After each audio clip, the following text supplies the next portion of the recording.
after that beat down the Timberwolves put on the Thunder, I thought they might be dead, but Shai Gilgeous-Alexander was up to his old tricks again last night. So, yeah, we're going to kick things off here today with the NBA playoffs. Welcome, as always. You can check us out. Our social media links are at the bottom of the screen below. So, Josh, before the series, I told you I thought the Thunder were going to win this in 7 games. And I told you before that I always do this when it comes to the playoffs. I always make a pre-series prediction. But then I also, and call it a cop-out if you will, but after game 1, I make a second prediction because I always like to watch the first game and see how things go, sort of a feel-out game, see if there's anything different that I maybe wouldn't have expected in a series. And after game 1 of this series, I said, oh, that's it, Thunder in 5.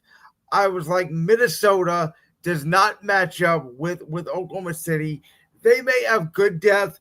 Oklahoma City has great depth. Minnesota is going to need Dante DiVincenzo, Naz Reid, Julius Randle, Rudy Gobert, etc. Jaden McDaniels to have the series of their lives against this Oklahoma City Thunder team. And game 1 and game 2, they obviously didn't. I'll be honest, I disagree with you. I kind of thought game 3 was going to be the game that we see all the time in the NBA, where Minnesota comes out, they thrash Oklahoma City. Oklahoma City's up 2-0. They really don't care. And then game 4 was going to be exactly what I thought it was last night, which was the closest game in the series so far, the turning point game. If Minnesota wins this game, it's going to be a real series. If they don't win the game, it's not going to be a series. And, you know, Anthony Edwards only takes 2 shots in the first half. Minnesota's role players play the best they played in the series by far, and they still lose. So I am here today, as I always do, to make a proclamation and a claim, and I am here today to congratulate Oklahoma City, the city of Oklahoma City, on not only making the NBA Finals, but Thunder fans, by the middle of June, you will be having a parade because this NBA season is over. The 2025 NBA champions are the Oklahoma City Thunder. Yeah, I would agree with you. Although we don't know who's coming out of the East yet, but I don't think it's ultimately going to matter. And what this series has shown is that the Thunder don't need SGA to go off for 25 to 30 a game. We know he's more than capable of doing that. He's done it multiple times throughout the season. Don't get me wrong. But now they're starting to get consistent play from Jalen Williams. That was the biggest X factor for me, not just in this series, but overall in the playoffs. Like, could Jalen Williams step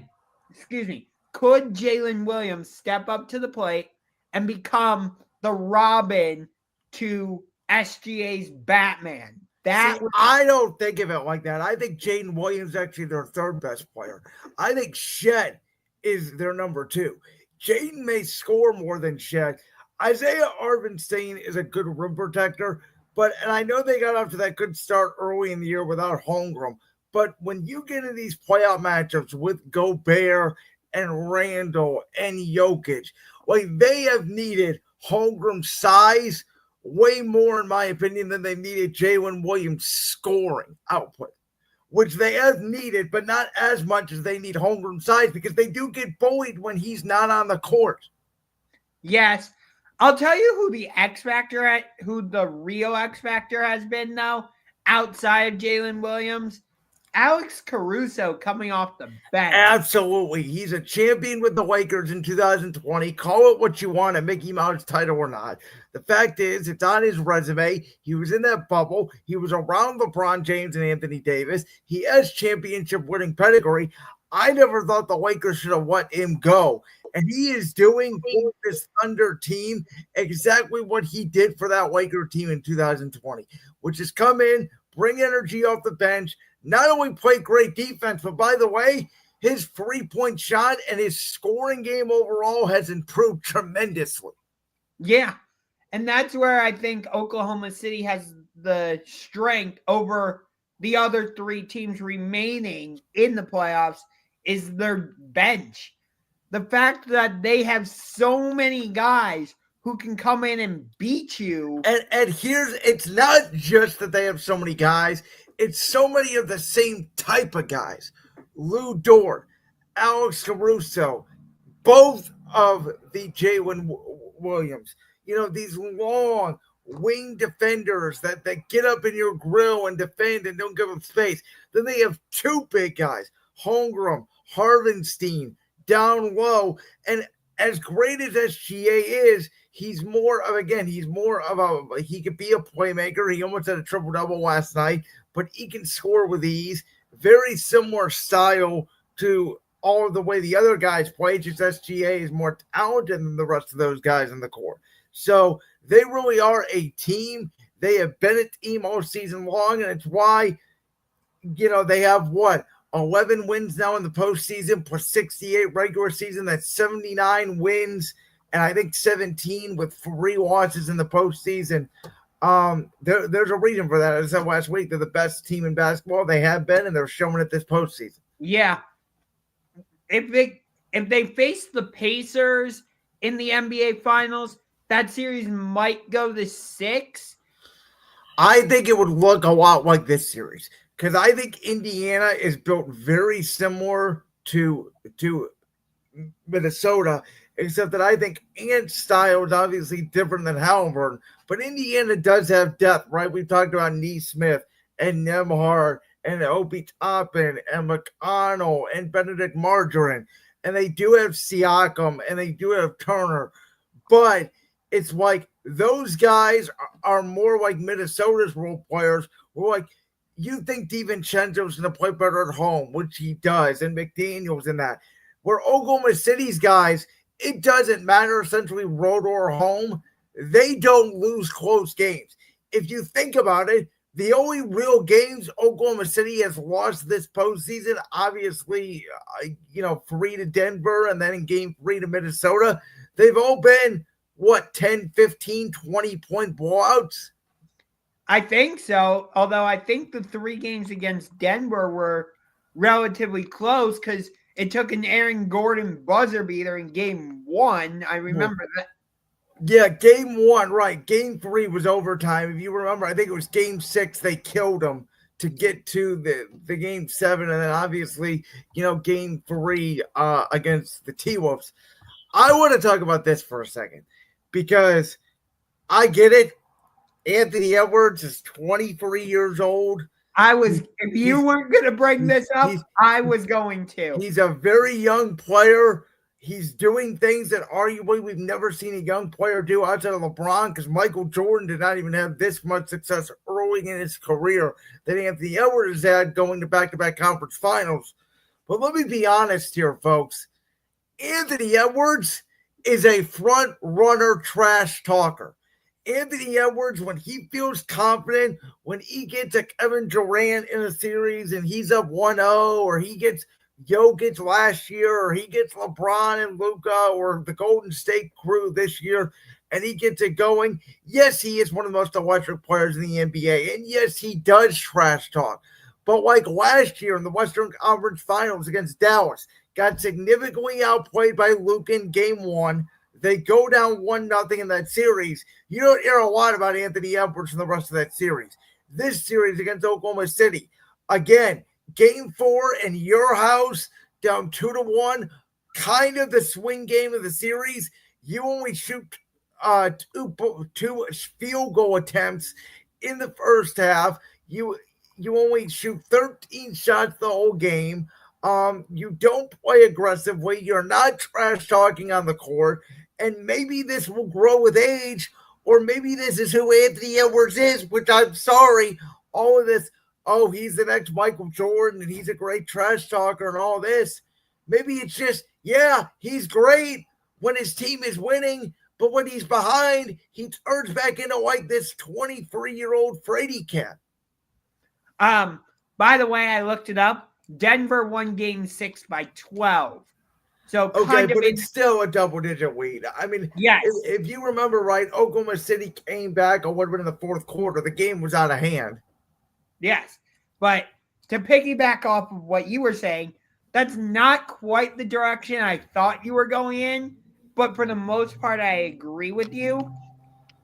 I was more so thinking along the lines of I think we crowned Anthony Edwards as the next face of the NBA too early. Well, no, So nobody crowned him the next phase of the NBA. We're having the discussion, but nobody crowned him.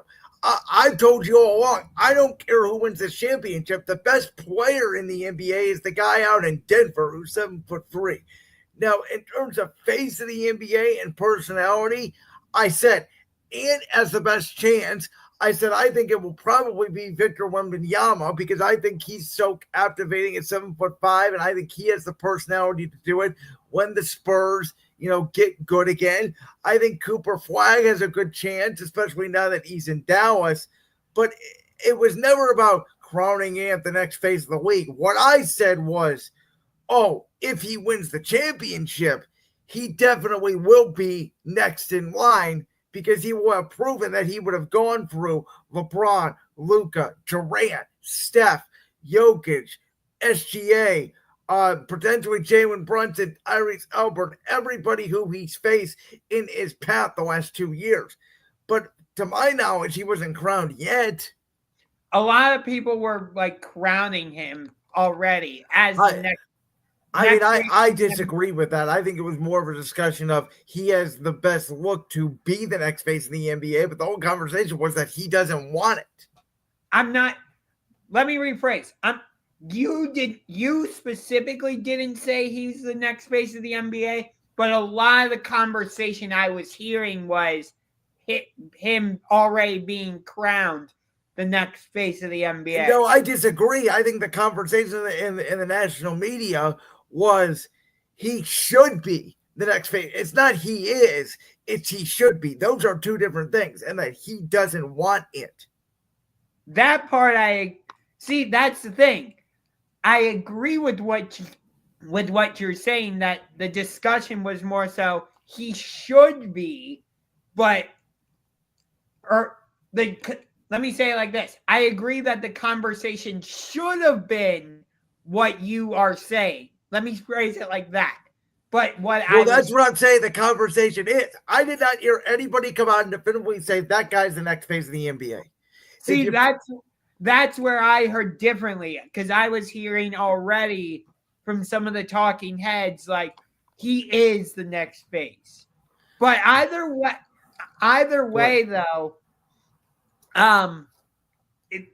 it's interesting that up the four primary players we have left, and we'll get to SGA winning MVP in a minute, but all four of them are in the guard position. You don't look at any of these guys and say, yeah, they can play the small forward, or like they're all shooting guards. Or this is the first time since, I don't know, maybe ever. I'll be honest with you. I was thinking maybe late 2000s when LeBron just hadn't quite risen to prominence yet, but you obviously had Duncan in there in the Spurs with the mix. The Kobe and Shaq era. Even the Boston Golden State, right? It was Jason Tatum. He's a wing for Boston. So, even like for the Toronto team, Kawhi Leonard, he's a wing. There's never been a time where both teams that are going to represent in the NBA Finals have been represented by either a true point guard, which would be what Brunson is, what SGA is, what Halliburton is, versus Anthony Edwards, who to me, I know he can play the three, but I think he's a true two guard. See, I would say SGA is more of a true two guard than he is point guard. Well, I don't know. He just got another triple-double last night. I mean, he averages, 7 assists a game. He's a scoring guard, but I would say, well, he is a shoot-first point guard. A shooting guard predominantly is a guy that doesn't do a lot of passing, has the ball in his hands. A Michael Jordan, a Kobe Bryant, SGA has more playmaking ability than what a typical shooting guard is. Yeah, but I wouldn't say he's a true point guard at the same time. I would say he's more of a hybrid.